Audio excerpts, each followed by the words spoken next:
Hello and welcome to Joyful Eating, episode number 129. So, today we're going to be talking about insulin resistance and my journey with that and some thoughts for you.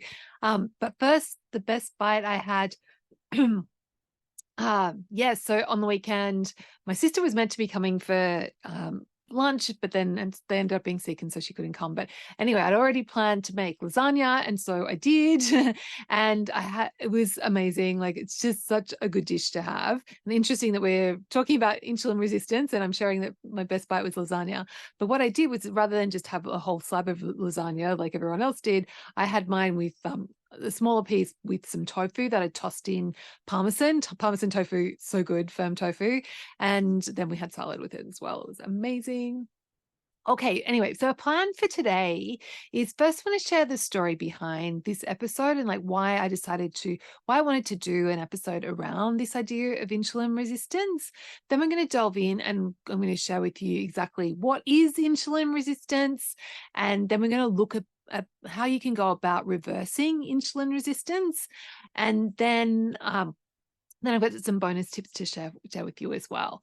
So basically, couple of reasons why this has been on my mind recently. One is I had the final call of someone I've just finished working with in the Naturally Healthy Club, and she shared with me like one of the things that helped her so much was in the beginning, we kind of identified that she had insulin resistance. So rather than her like feeling shame and trying to struggle on with that, she actually went and spoke to her doctor.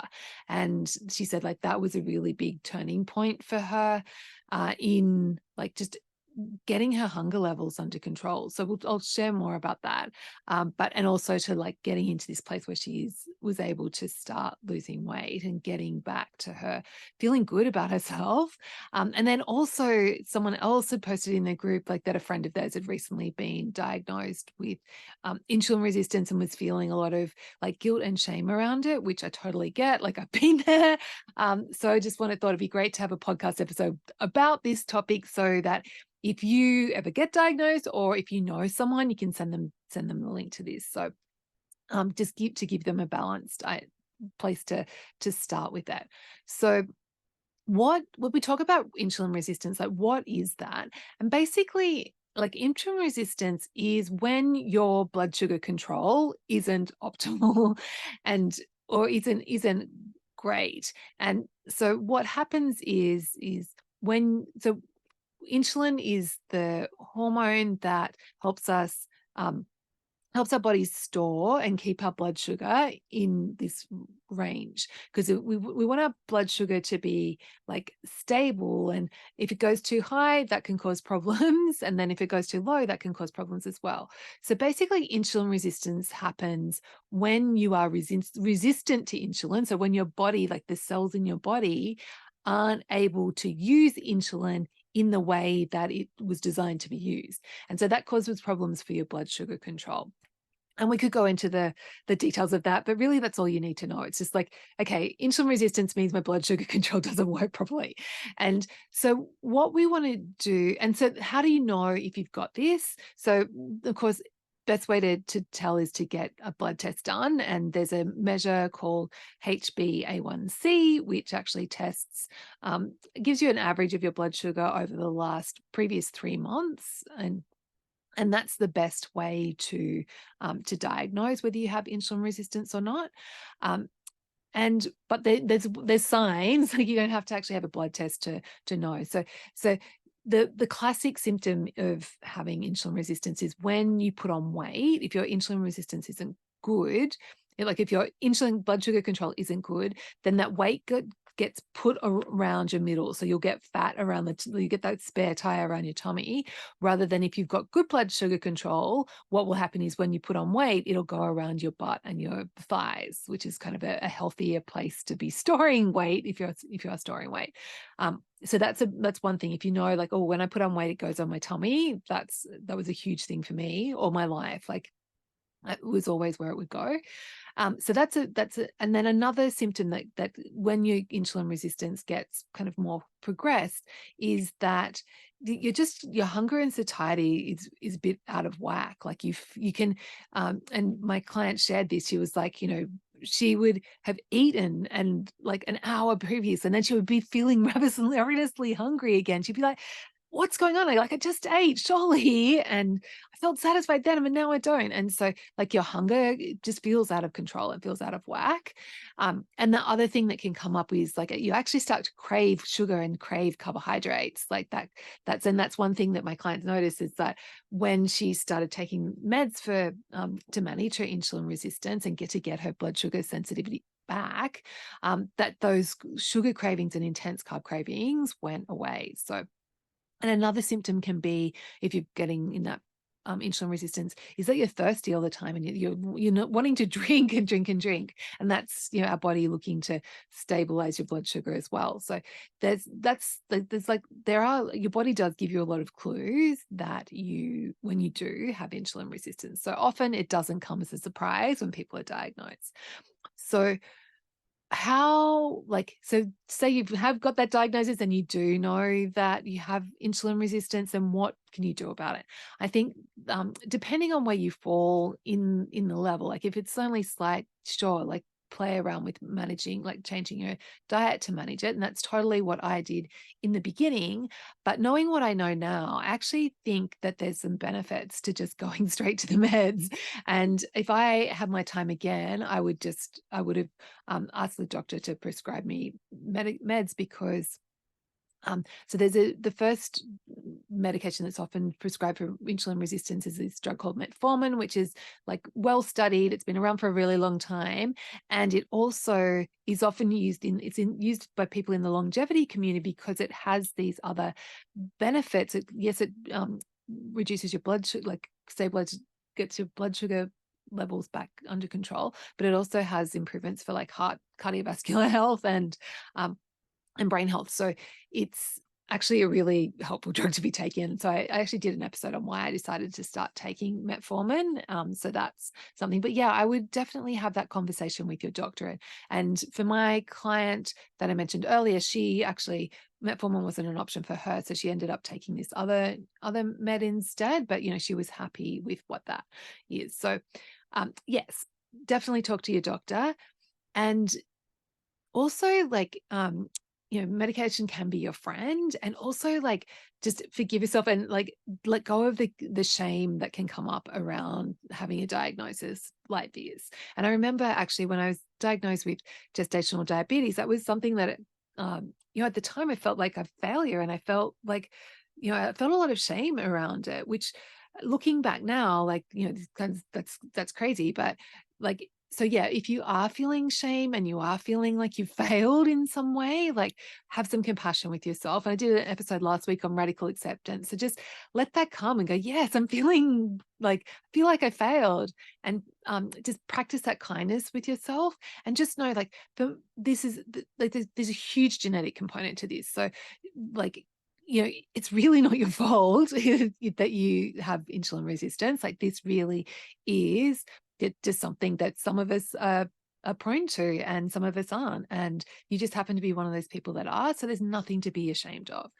And then in terms of like actually food, like how to manage insulin resistance. So either with or without meds, the best approach is to just really like minimize your carbohydrate intake. But that being said, like I really don't recommend going and jumping on a keto diet and like going down that path, because it's really restrictive, it's really no fun, and it can be too overwhelming.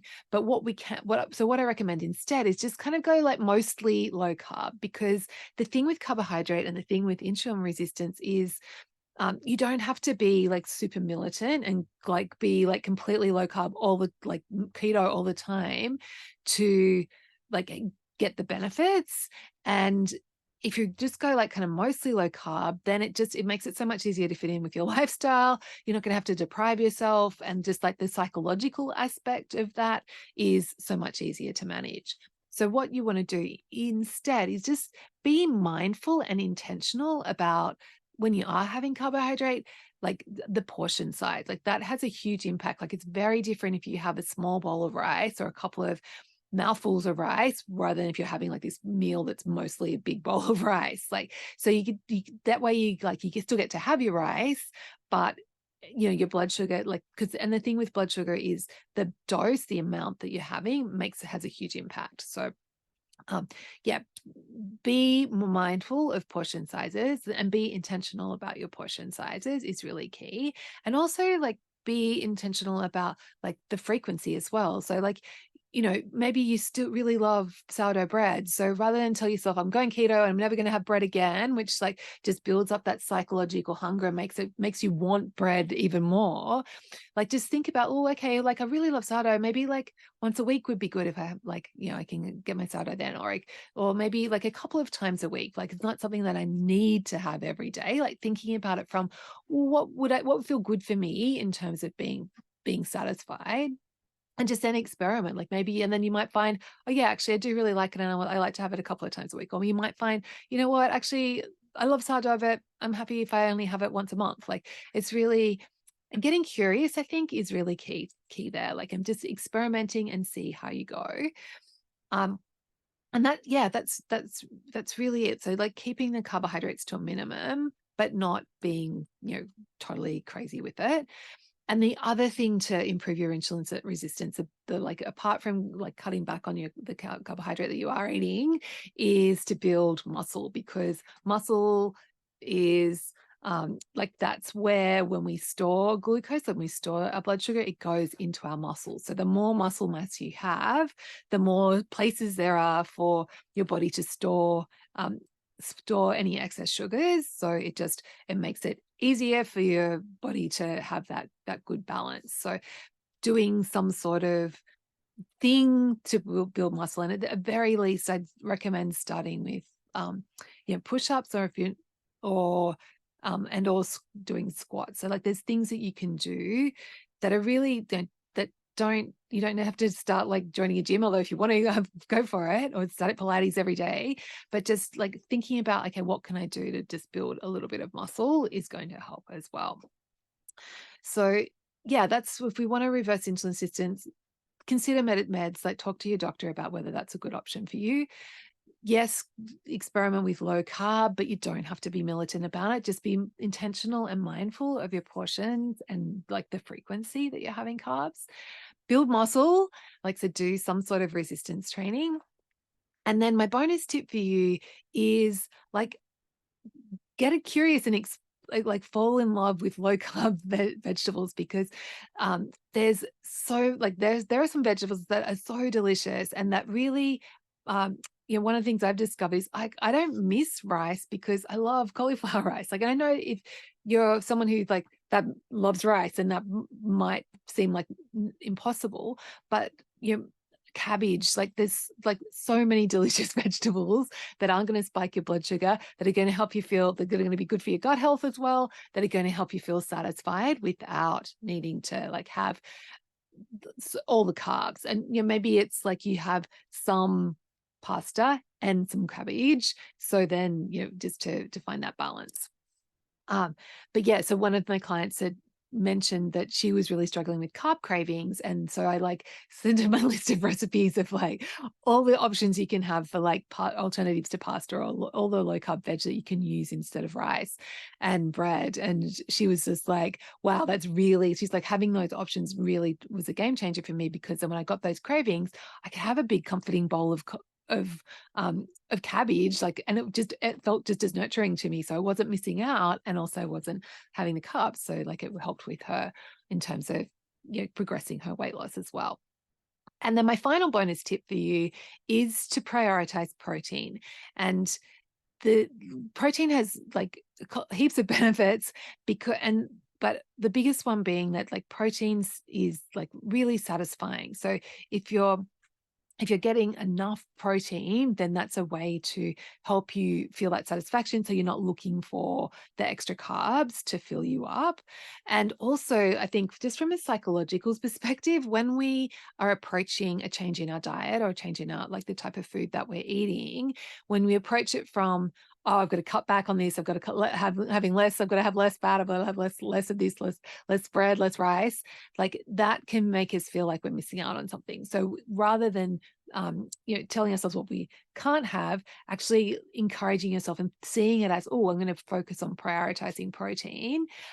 That just from a psychological, it just makes it easier to feel like you're getting benefit. Like it's an easier sell on yourself. Go, oh yeah, like I love having steak. I love having eggs, whatever it is, and then that just increasing protein really helps. So, and protein helps for satiety, and it also helps the more protein you have, like that also helps with building muscle, so that it helps with achieving that goal as well. Okay, so that's it for today. So if you know someone who might has been diagnosed with insulin resistance, or you yourself, then send them a link to this episode. And yeah, have a beautiful week. And I'll catch you next week. Bye.